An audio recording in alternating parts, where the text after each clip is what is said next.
Hello friends, आज हम करेंगे title of the novel the outsider. तो शुरू करते हैं।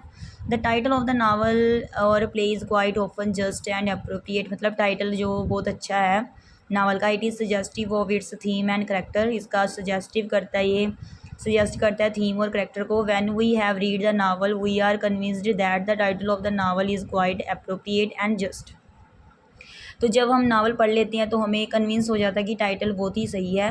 There could be no better title of its sub title for the novel. तो इससे अच्छा टाइटल सब टाइटल नहीं हो सकता था नावल का।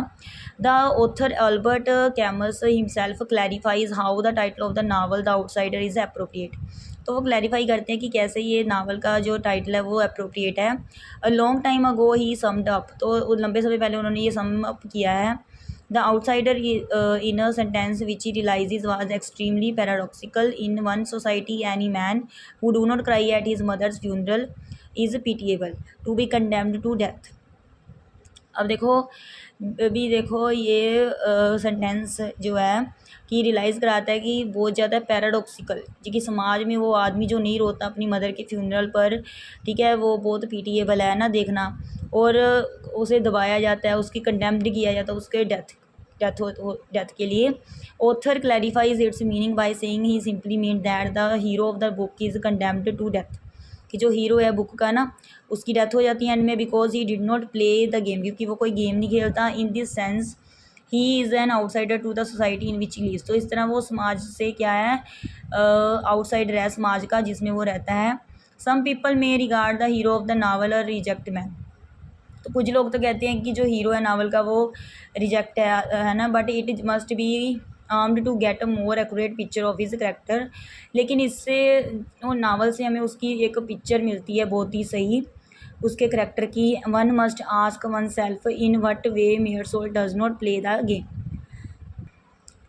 तो हर एक को मतलब अपने आप से पूछना चाहिए कि क्यों जो मेयर सोल्ट है वो नहीं खेलता, प्ले गेम नहीं खेलता वो। क्योंकि answer is simple, the answer is simple, he refuse to tell lies, lying is not only saying what is not true. तो इसका आंसर सेम ही है, सिंपल है कि वो मना करता है झूठ बोलने से। झूठ बोलना ये नहीं है कि सच, मतलब झूठ कहना is not only saying what is not true, जो कि सच नहीं है उसे कहना झूठ नहीं है। It is also in fact specially saying more than it is true, and in the case of the human heart saying more than what one feels.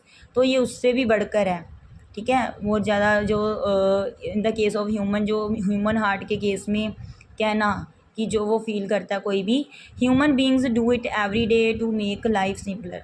तो हर देखो ह्यूमन लाइफ, जो ह्यूमन बींग्स होती हैं रोज़ झूठ बोलती हैं अपनी लाइफ को सिंपल बनाने के लिए। But contrary to appearances Meursault does not want to make life simpler. लेकिन विरोध में क्या होता है, उसकी तुलना में जो मेयर सोल्ट है वो नहीं बोलता झूठ अपनी लाइफ को सिंपल बनाने के लिए। He says what he is, वो कहता है जो वो है। He refuse to hide his feelings and the society immediately feels threatened. For example, अब देखो वो मना करता है झूठ बोलने से और वो मना भी करता है अपनी फीलिंग्स को छुपाने से, है ना, सोसाइटी से। तो सोसाइटी क्या करती है, इमीडिएटली उसे धमकाती है। For example, he is asked to say that he regrets his crime. उसे कहा जाता है कि उसे पछतावाना चाहिए अपने क्राइम का। He replies that he feels more annoyance to about it than true regret.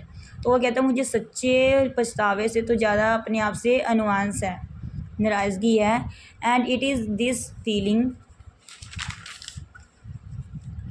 That condemns in, यही फीलिंग है जो उसे दबाती है ना।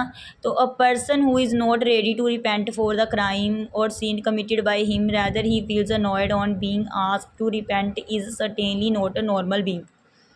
तो एक जो व्यक्ति है जो नहीं तैयार है अपना पछतावे के लिए, अपने अपराध के लिए जो उसने किया है, उसके द्वारा हुआ है, तो वो कहते हैं कोई नॉर्मल बीइंग थोड़ी हो सकता है वो, है ना, जिसको पछतावा ही नहीं है। तो his nerves must be made by steel. तो हो सक मतलब ज़रूर उसकी जो नर्व्स हैं वो स्टील की बनी होंगी। He may be called emotionless and without any feelings for his fellow beings. तो वो कहा जा सकता है कि वो इमोशनलेस है और उसके अंदर फीलिंग्स नहीं है अपनों के लिए। In fact he does not believe in Christian values जो क्रिश्चियन वैल्यूज़ है उसमें वो विश्वास नहीं करता यहाँ तक कि he is a non believer in God, भगवान में विश्वास नहीं करता। He is an agnostic, he may not be a hypocrite और a pretentious but that is a different thing. मतलब वो दिखावेबाजी नहीं करता ना, लेकिन ये फिर भी डिफरेंट थिंग है। A person must belong to the society in which he lives, तो एक जो व्यक्ति है उसे हमेशा समाज से संबंध बनाकर रखना चाहिए जिसमें वो रहता है। It is not possible to live in society, तो ये संभव नहीं है कि समाज में भी रहो and yet be isolated from it, और समाज से अपने आप को अलग भी रखो। A man must keep regard for the feelings of others and his near and dear ones, तो मतलब एक जो आदमी है उसे फीलिंग्स होनी चाहिए दूसरों के लिए भी, अपने उसके जो नज़दीक हैं या फिर अपने हैं डियर वंस हैं उनके लिए भी। Meursault is not a complete reject man, पूरी तरह रिजेक्ट मैन नहीं है वो, but a poor simple man in love with the sun which leaves no shadows, लेकिन वो एक सिंपल मैन है जो शेडो एक सन है जो कि नो शेडोज़ नहीं छोड़ता। Far from lacking all sensibility he is driven by an obstinate desire rather a profound passion, मतलब उसके अंदर सेंसिबिलिटी की कमी है। तो this truth is yet a negative one, मतलब ये मतलब जो उसका सच्चाई है, जो उसका साथ है ना, सच का साथ देता है वो, मतलब but without which no victory, पर उसकी कोई जीत नहीं होती उसकी सच्चाई की। So Meursault is outsider to the society, outsider है जिसमें वो रहता है, तो he is without any heroic pretensions, he agree to die for the sake of his truth, अपनी सच्चाई के लिए मरने के लिए तैयार है। The title is of the novel is quite appropriate, सही है title. There could be no better title to this novel than this one, मतलब इससे के इस नावल, इस टाइटल से अच्छा नावल का कोई टाइटल नहीं हो सकता था। थैंक्स।